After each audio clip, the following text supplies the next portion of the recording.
personal character, and having passion for one's chosen career path. Ladies and gentlemen, this is no doubt a homecoming for our speaker, and it gives me great pleasure to request that we give Mrs. Okienche Olori a warm welcome to this year's Grade 5 graduate.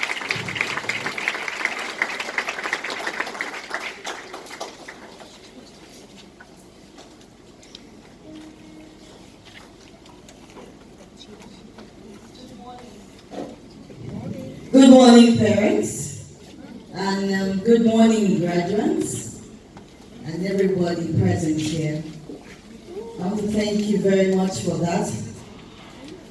Listening to him read through, actually, I don't know how he got it, sincerely. Because when they asked me to send my resume, what I sent was totally different. That shows that they are prim and proper in this school. It shows that they go to every length and extent to imbibe the same culture of excellence, that they give to the children the same thing that they practice on themselves, because you can't give what you don't have. Please, a round of applause for the Chairman of Education, distinguished ladies and gentlemen, the principal, the registrar, their parents, academic and non-academic staff, members of the press present here, and most respectfully, our graduating pupils. I shall begin this speech with a quote from a beautiful African-American woman, a prolific writer, someone I respect so much. She's my life coach and a mentor, Maya Angelou. She said, if you're always trying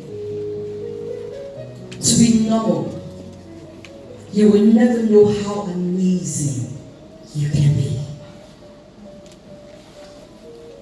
Therefore, my mission in life is not to merely survive, but to thrive, and to do so with some passion, some compassion, and some style.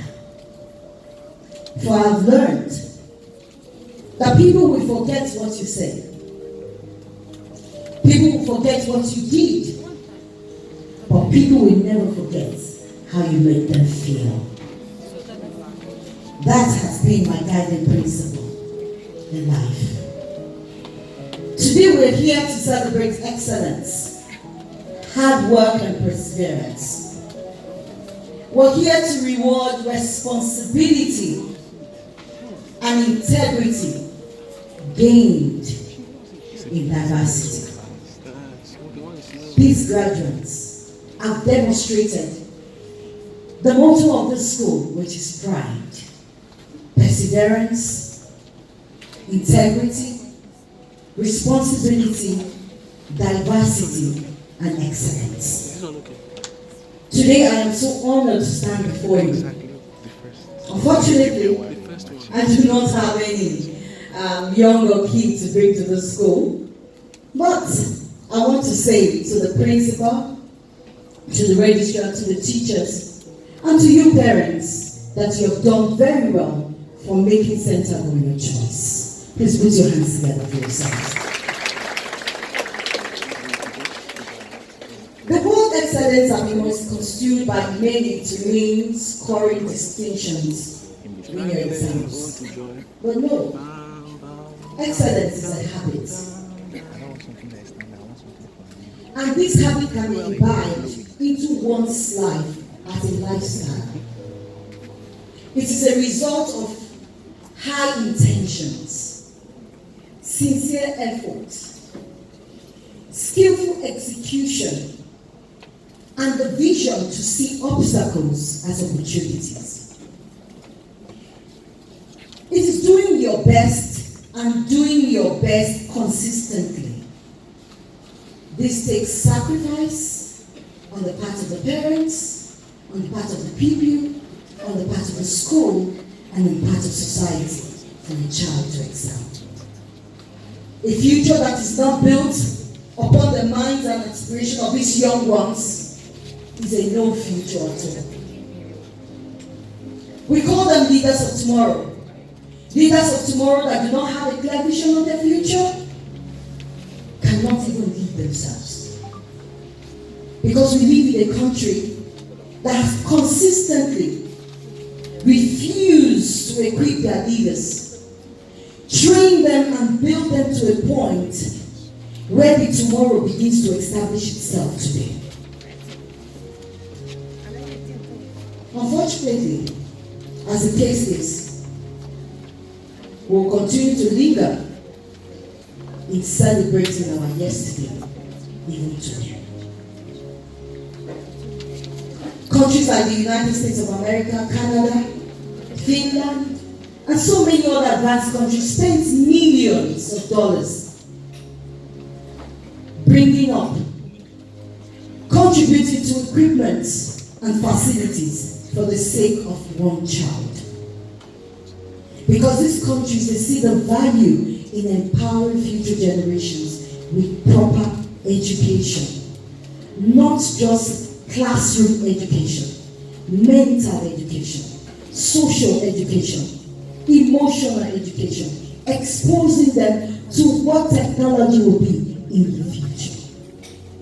But here, we have simply lost the value of real, true education. Such that all we have now is misplaced priorities. I'm sorry if we have government official here, but that is the reality. What can I say? I'd rather not dwell on what is failing, but let's focus on what to do. The sooner we begin to place the proper appropriate focus on these young minds, the sooner they will begin to grow and achieve. It's like when you plant a seed and you do not water it, it will wither.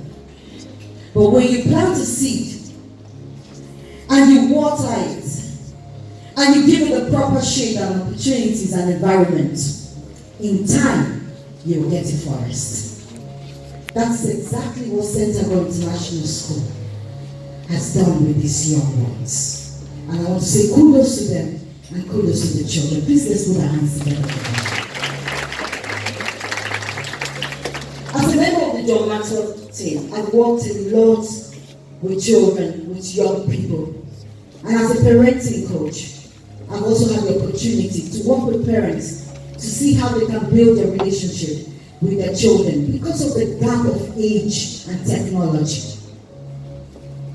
The education of our children does not begin with the government or the institution, but it begins at home. It begins with you, with me, with us as parents.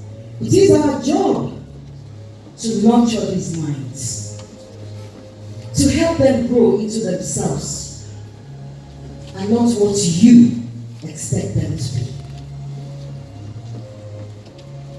We've spent a long time imposing our own ideas.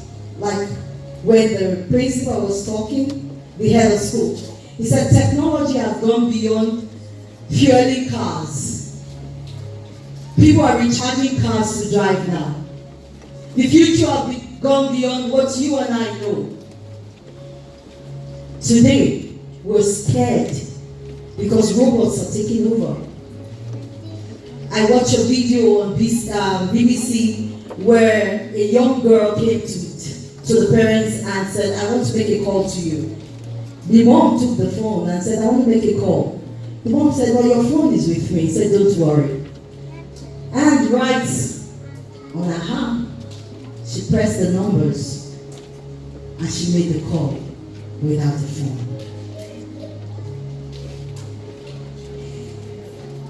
These young ones are people who deserve the opportunity to express themselves and learn.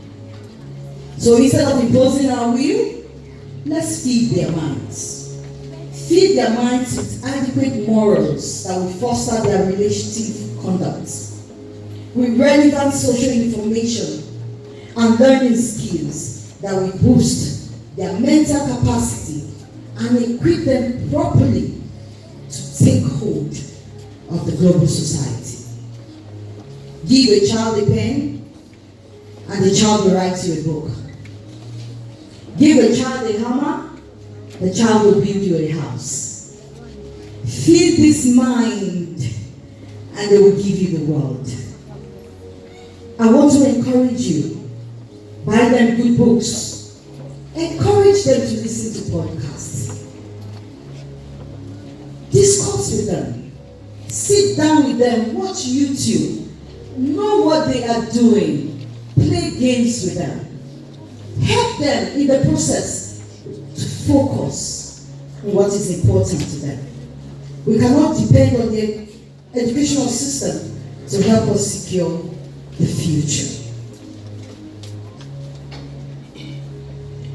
I want to thank Centagon School because they are one option that we have right now to fulfilling the future of our children. These children have more opportunities than we did when we were growing up. But we did turn out great. I'm sure you agree with me. We did turn out well. But they have internet. We didn't have. They have technology. We didn't have. They have social media now. We didn't have. So please, let's not limit ourselves. Let's not limit our children.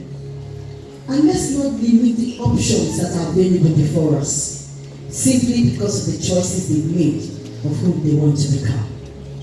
The world is waiting for these children to take it by storm. So we can either pay their school fees, or we can choose to play an active role in helping them become themselves. And that choice is really in our hands. Let's choose to help these children to excel as they move on to the next phase of their life. And finally, to our young stars today, I hear you call them the grade 5. Put your hands together for yourselves. I want you to see yourself as an eaglet. Sorry, my darling, I hear you go like eagles. But I'll talk to you about what the eagle today is. As a baby eagle, until they are able to fly, they depend on their parents for everything. You have spent these years at home and in Centagon, learning how to stretch your wings, how to hop from tree to tree, gaining strength, knowledge, learning how to improve your balance and cohesion. But as you get past this phase of life and march on to the next phase of life, secondary school, and some of you might be going to the boarding house, I want you to understand that growth is an important part of excellence. Just as the young eaglet starts by practicing and constantly working hard to flap its wings to fly, you also need to work hard, more than before. Read harder. Organize yourself. Choose your friends. Very important. You need to pay attention to your studies. You need to learn how to ask questions. But most importantly, you must learn to have fun. Do not be afraid to flap your wings. I want to see you flap your wings. Can we flap our wings? Yeah, let's flap them. Do not be afraid to flap them. Do not be scared of the storms and the dark clouds you meet while trying to fly. I want you to remember everything your teachers have taught you, the values they've imbibed in you, what your parents tell you every day. And I want you to be strong, be bold, be good ambassador of your school. And as you flap those wings, flap them again. I want to see you flap them again. As you flap those wings, flap them faster, so that you can soar like an eagle. I know that excellence and success awaits you. Thank you very much. God bless our graduates, and God bless you all for the opportunity.